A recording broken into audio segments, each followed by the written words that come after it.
సయేషా ధాత్రి విధాత్రి చ ధారిణి పోషిణి తథా సర్వస్య జగతః పృథ్వీ విష్ణు పాద తల ఉద్భవ. కాబట్టి ఆ విధంగా పాల రూపంలో అందరికీ కావలసిన వాటిని అందించింది కనుక తల్లి విధాత్రి ధారిణి పోషిణిగా పరిగణింపబడుతున్నమాట భూమి. అందుకే మనం భూమాత అంటుంటాం. ముఖ్యంగా మనం సహనానికి, ఒక స్త్రీ యొక్క సహనానికి భూమాతని పోలుస్తుంటాం, పృథ్వీతో పోలుస్తుంటాం. ఎందుకంటే మనం చేసేటువంటి అనేక విధమైనటువంటి చర్యలన్నిటి కూడా భరిస్తూ ఉంటుంది చాలా సహనంతో. సహనానికి ప్రతిరూపం అన్నమాట. ఇంకెవరు అంత సహనాన్ని ప్రదర్శించలేరు. ఎందుకంటే మనం చేసేటువంటి విచ్చలవిడి కృత్యాలన్నీ కూడా ఉన్నాయి, చూస్తూనే ఉన్నాం. మనం భూమిని ఎలా బాధిస్తున్నాం, మనం ఎలా చెట్లను నరికివేయటం అంటే, భూమి పైన పుట్టేటువంటి చెట్లను నరికేయడం అంటే ఆ భూదేవి యొక్క సంతానమే ఇవన్నీ కూడా. కొండలు కోణలు ఇవన్నీ కూడా సంతానం, వాటిని నరికినట్లే అన్నమాట. సంతానాన్ని నిర్మూలన చేసినట్లే. కొండల్ని చెక్కేస్తున్నాం శుభ్రంగా. ఈ మధ్య నేను చిత్తూరు పోయాను అనమాట. అంటే నేను ఎప్పుడో వేలూరులో 1985లో పనిచేశాను అక్కడ. వేలూరు అని, చిత్తూరు నుంచి ఒక 30-40 కిలోమీటర్. రోజు పోయేవాడిని, నాకు రోజు కాకుండా వారానికి ఒకసారి ఆ దారిలో పోతుండేవాడిని అనమాట. చాలా ఆహ్లాదకరమైనటువంటి పరిసరాలు అనమాట. బస్సులో కూర్చుంటే హాయిగా ఉండేది. అసలు ఇక్కడి నుంచి చిత్తూరు వరకు కానీ అటు నుంచి అటు పోతుంటే ఎంతో ఆహ్లాదకరంగా ఉండేది ప్రయాణం. సమయం ఎక్కువ పట్టేది, 4-5 గంటలు పట్టేది. మొత్తం 100 కిలోమీటర్లకు ఉండేది కాదు, ఇది ఒక 25-30. కానీ ఎంత అనుభవించేవాళ్ళం. పొద్దున 5 గంటలకు కూర్చుంటే 9:30 దింపేవాడు. అయినా కూడా శ్రమ అనేది తెలిసేది కాదు. దారి పొడుగు చెట్లు, దూరంగా కొండలు, శేషాచలం, ఇవన్నీ కనబడేది అన్నమాట. హాయిగా ఉండేది.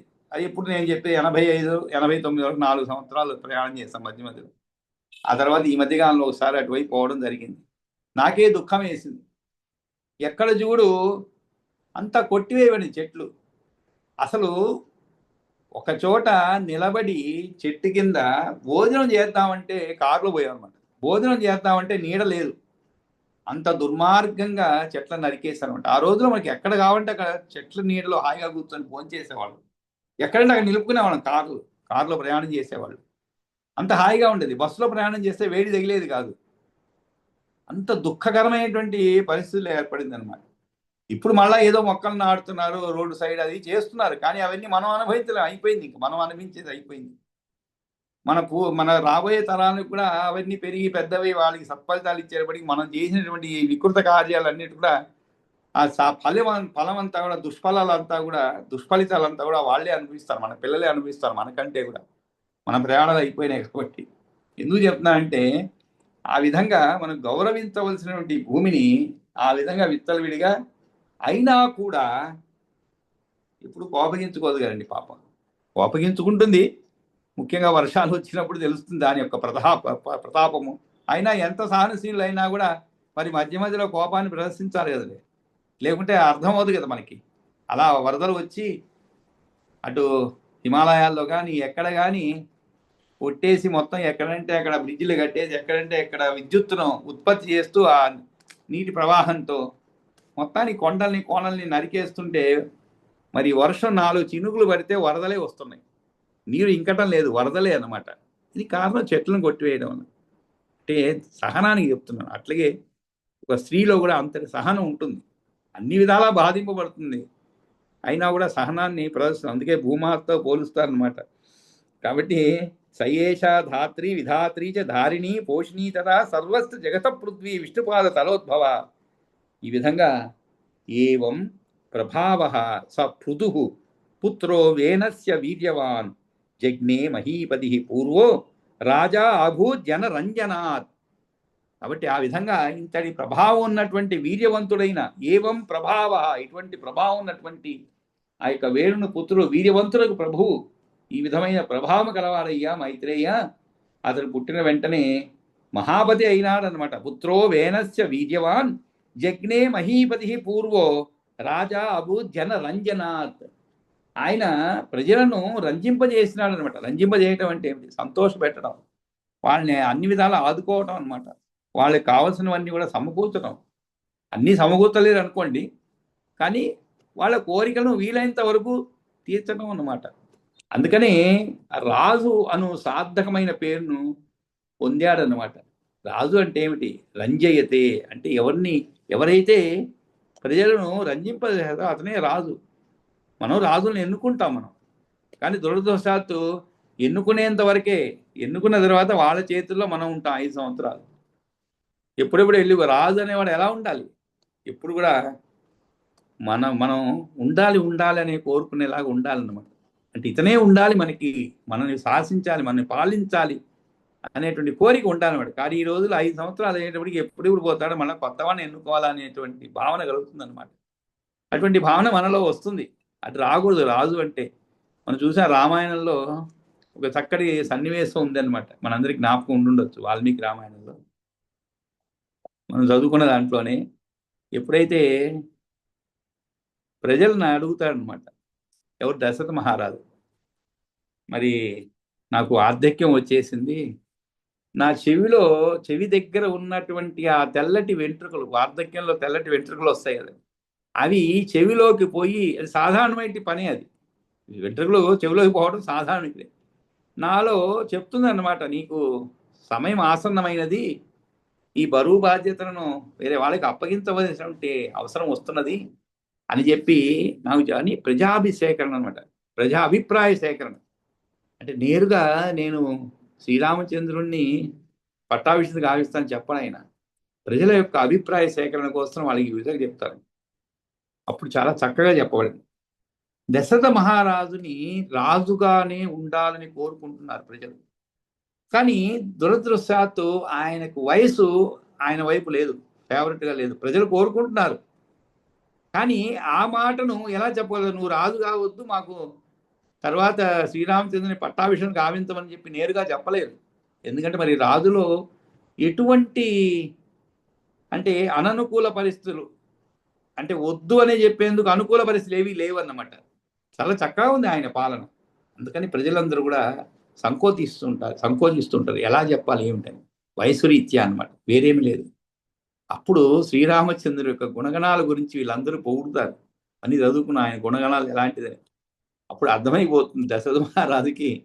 వీరందరూ కూడా నేరుగా చెప్పలేక ఈ విధంగా చెప్తున్నానని అర్థమైపోయి చివరికి ఆయన పట్టాభిషేకుడు గావించడం, అంటే ఆయన కావించేందుకు ప్రయత్నాలు చేయడం, అవన్నీ ఏమైందని మనకు తెలుసు అనమాట.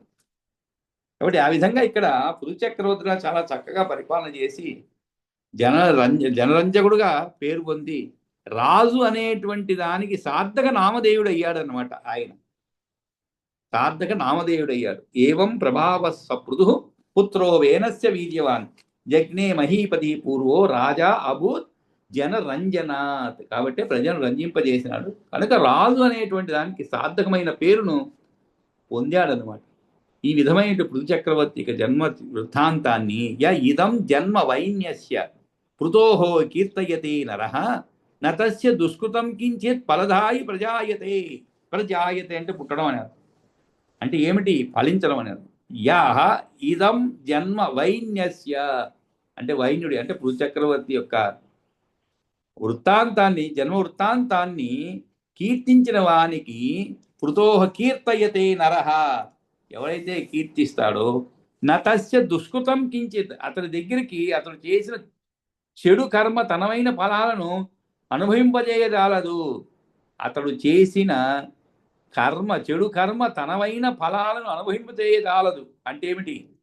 నా తస్య దుష్కృతం కించిత్ ఫలదాయి ప్రజాయతే. ఫలదాయి అంటే ఏంటి? ఫలాన్ని ఇచ్చేది అని అర్థం. అంటే మనం చేసినటువంటి కర్మలకి మనం ఫలం అనుభవించాలి కదండి. కానీ ఇక్కడ ఈయన యొక్క కీర్తి ఎవరైతే జన్మ వృత్తాంతాన్ని ఏనాడు కీర్తిస్తాడో ఆ నరునకు పూర్వం చేసిన పాపము కొంచెమేని ఫలించదు. పాపం ఫలించడం అంటే ఏమిటి? దాన్ని అనుభవించడు, పాప ఫలాన్ని అనుభవించడు, ఆ పాప ఫలం అనుభవించడు అని అర్థం. అంటే ఏమిటి? ఇతన్ని కీర్తించినందువలన కలిగేటువంటి పుణ్యము క్యాన్సిల్ అయిపోతుంది అనమాట. అంటే ఆ పాపాన్ని క్యాన్సిల్ చేసేస్తుంది. కాబట్టి ఆ పాపను అనుభవించడు. అత్యుత్తమైనటువంటి పృథువు కథ విన్న నరులకు దుస్స్వప్న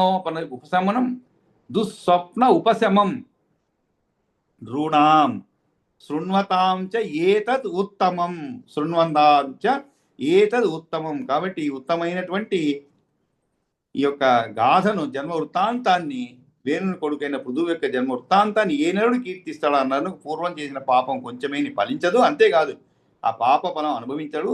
అత్యుత్తమైనటువంటి పృథువు కథ విన్న నరులకు దుస్వప్న బాధ తొలగిపోతుంది. దుస్వప్న బాధ తొలగిపోతుంది. ఈ పృథు చక్రవర్తి జన్మ వృత్తాంతం నరులకు అత్యంత వైభవాన్ని, పృథోహ జన్మ ప్రభావచ్చ కరోతి సతతం రుణాం, అత్యంత వైభవాన్ని, నిరంతర శుభాలను కలుగజేస్తుంది అన్నమాట. ఇక్కడ ఒక విషయం నాకు దుస్వప్న బాధ తొలగిపోతుందని చెప్పారు. అంటే పృథువు యొక్క జన్మ మరియు నరులకు ఎన్నో ఉపకారాలు చేస్తుంది అని చెప్పి దాంట్లో ఒకటి ఏమిటి, దుస్వప్న బాధ. ఇక్కడ దుస్వప్నము వల్ల కలిగినటువంటి బాధ, ఆ దుస్వప్నము నిజమైనప్పుడు కలిగేటివి రెండు ఉంటాయండి, రెండు ఉంటాయి. ముఖ్యంగా ఒక్కోసారి మనం ఊహించినది ఎక్కువ బాధ పెడుతుందండి, కానీ అది నిజమైనప్పుడు అంత బాధ అనిపించదు మనకి. చాలా ఉదాహరణలు ఉన్నాయి వాటికి. అలాగే దుస్వప్నం అంటే మనం ఒక స్వప్నం వచ్చింది మనకి, ఈ పాము కాటేసినట్లు, ఆ భయానికి మనం నిద్రలేస్తాం, నిజంగానే పాము కాటేసినట్లు. నిద్ర లేచేదే కాదండి, మంచం పైనుంచి దిగినప్పుడు కాలు కింద ఏదో పాము పోయేటట్లే అనిపిస్తుంది, పాము ఏదో కాలు కింద పాకేలాగా అనిపిస్తుంది మనకి. అంత అంటే స్వప్నం అనేది అంత దుఃఖాన్ని కలిగిస్తుంది మనకి. లేదు ఒక్కోసారి ఎలా ఉంటుందంటే మనం అసలు ఊహించమన్నమాట. ఏదో పెద్ద వరదలు వచ్చి, తుఫాన్లు వచ్చి, మన వాళ్ళందరూ వెళ్ళిపోయినట్లు, తుఫాన్లో కొట్టుకుపోయినట్లు, వరదల్లో ఇలాంటి ఎన్నో స్వప్నాలకి ఇవి రావాలి అవి రావాలి లేవు. కానీ ఇటువంటి స్వప్నం వచ్చినప్పుడు మనకి అదేమైనా నిజమవుతుందేమో అనేటువంటి ఒక బాధ, భయము, దుఃఖము ఇవన్నీ మనం చెప్పుకోలేము. అటువంటి బాధలు ఏర్పడతాయి, సర్వసాధారణం. కాకపోతే మనలో గొప్ప పరిపక్వత వస్తే ఆ స్వప్నాలు ఏముందిలే, మంచి స్వప్నం అయితే ఆనందిస్తాం కదండి. మనకు ఉన్నటువంటి ప్రమోషన్ వచ్చింది అనుకోండి స్వప్నం, ఇంక మరుసటి రోజు నుంచి ఒకవేళ మనం పరీక్ష రాయకపోయినా కూడా మన ఆశ ఎలా ఉంటుందంటే పరీక్ష రాసి ఉండము, అయినా కూడా ఒకవేళ ఇప్పుడేమో రూల్స్ మార్చేసి మనకు ప్రమోషన్ ఇస్తారేమో అటువంటి ఆశ కలుగుతుంది. అంటే మంచి స్వప్నాలు, దుస్వప్నాలు అటువంటి భయాలు కలుగుతాయి. ఇటువంటి భయాలను తొలగిస్తుంది, ఇటువంటి భయాల్ని తొలగిస్తుంది. అటువంటి భయము మనసులో లేకుండా దూరం చేస్తుంది. ఇటువంటి చక్రవర్తి, ఈ పృథు చక్రవర్తి యొక్క జన్మ వృత్తాంతం చదివిన వారికి. అందుకనే పాత రోజులు పొద్దున లేవంగానే పిల్లలు ఏదో ఒకటి చెప్తుంటారు తల్లిదండ్రులకి, నాకు అలా వచ్చింది, కళ ఇలా వచ్చింది అంటే. సరే మా చిన్నప్పుడు మా తాతగారికి వాళ్ళకి చెప్తే ఏమో 2-3 సార్లు అదేం అవదులేరా, ఏం అవదులే, పర్వాలేదులే, అదేముంది అని చెప్పేవాళ్ళు.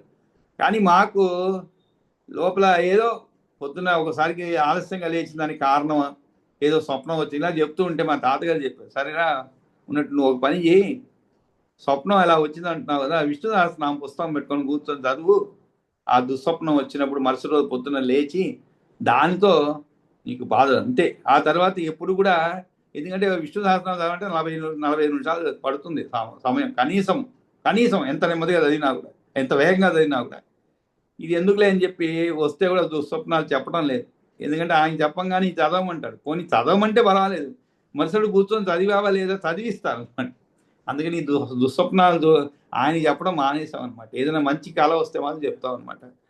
ఆ విధంగా దుస్వప్న ఫలితం అనేది మనకి ఫలితం బాధ కలిగిస్తుంది ఒకవేళ నిజమైతే, అదేవిధంగా స్వప్నం అనేది కూడా బాధ కలిగిస్తుంది అనమాట. కాబట్టి వాటి నుంచి కూడా మనకి నిరంతర శుభాన్ని కలుగజేస్తుంది. వాటి నుంచి ఇటువంటి దుస్వప్నాల నుంచి బాధను తొలగిపోతుందని చెప్పి దుస్వప్నోపశమం నృణాం రుణ్వతాం చ ఏతదుత్తమం పృథోర్జన్మ ప్రభావచ్చ కరోతి సతతం నృణాం. ఇది ఈ విష్ణు పురాణంలో ప్రథమ అంశంలో వేనశ్చ పృథు చక్రవర్తినశ్చ ఉపాఖ్యానం నామ 13వ సమాప్త. కాబట్టి ఇంకా మనకి ఒక 4 నిమిషాలు మాత్రమే ఉన్నాయి. కాబట్టి మనం ఈ శ్లోకాలు 14వ అధ్యాయము శ్లోకాలు కూడా పూర్తి అవ్వకపోతుంది, 40 శ్లోకాలు ఉన్నాయి. సరే ఒక 10 శ్లోకాలు చదువుకొని తర్వాత మంగళం పాడుకుందాం. కాబట్టి చతుర్దశోధ్యాయం అంటే 14వ అధ్యాయం. దీంట్లో ప్రచేతసాం తప అంటే ప్రచేతసుల యొక్క తపస్సు. అంటే దీని ముందు దానికి దీనికి సంబంధం లేవు, విడివిడిగా ఉన్నాయి. ఇది పరాశర ఉవాచ పృథోః పుత్రౌ తు ధర్మజ్ఞౌ మహావీర్యౌ జజ్ఞాతే అంతర్ధివాదినౌ శిఖిండినీ హవిర్ధానమంతర్ధానాత్యజాయత. హవిర్ధానాక్షడాగ్నేయీ దిశనా అజనయత్సుతాన్ ప్రాచీనబర్హిషం శుక్రం గయం కృష్ణం వ్రజాజినౌ. శ్రీ పరాశరుడు చెప్తున్నాడు. శ్రీ పరాశరు వాచ వృధో పుత్రౌ తు ధర్మజ్ఞౌ జజ్ఞాతే అంతర్ధివాదినౌ శిఖండినీ హవిర్ధానమంతర్ధానాత్ వ్యజాయత హవిర్దానా షడాగ్నేయీ దిశనా అజనయత్సుతాన్ ప్రాచీనబర్హిషం శుక్రం గయం కృష్ణం వ్రజాజినౌ ప్రాచీనబర్హిర్భగవాన్ మహానాసీత్ ప్రజాపతి హవిర్దానాత్ మహారాజో येन संवर्धिताः प्रजाः प्राचीनाग्राकुशात्तस्य पृथिव्यां विसृता मुने प्राचीनबर्हिरभवत्ख्यातो भुवि महाबलः प्राचीनाग्राकुशात्तस्य पृथिव्यां विस्तृता मुने प्राचीनबर्हिरभवत्ख्यातो भुवि महाबलः समुद्रतनयायां तु कृतदारो महीपतिः महातस्तपसः सारे सुवर्णायां महामते महतस्तपसः सारे सुवर्णायां महामते सवर्णादत्तसामुद्री दश प्राचीनबर्हिषः सर्वे प्रचेतसो नाम धनुर्वेदस्य पारगाः अपृथक् धर्मचरणात्ते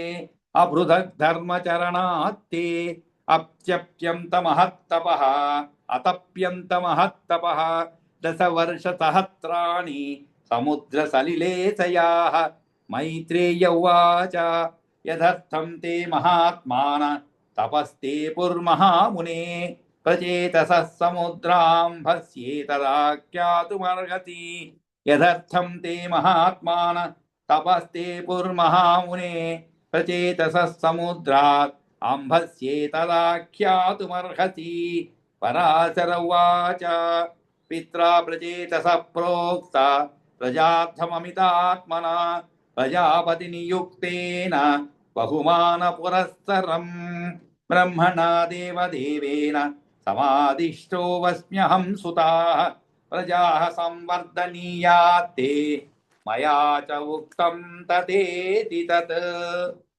కాబట్టి మనం 10 శ్లోకాలు చదువుతున్నాం. ఇంకా మంగళం పాడుకుందామండి.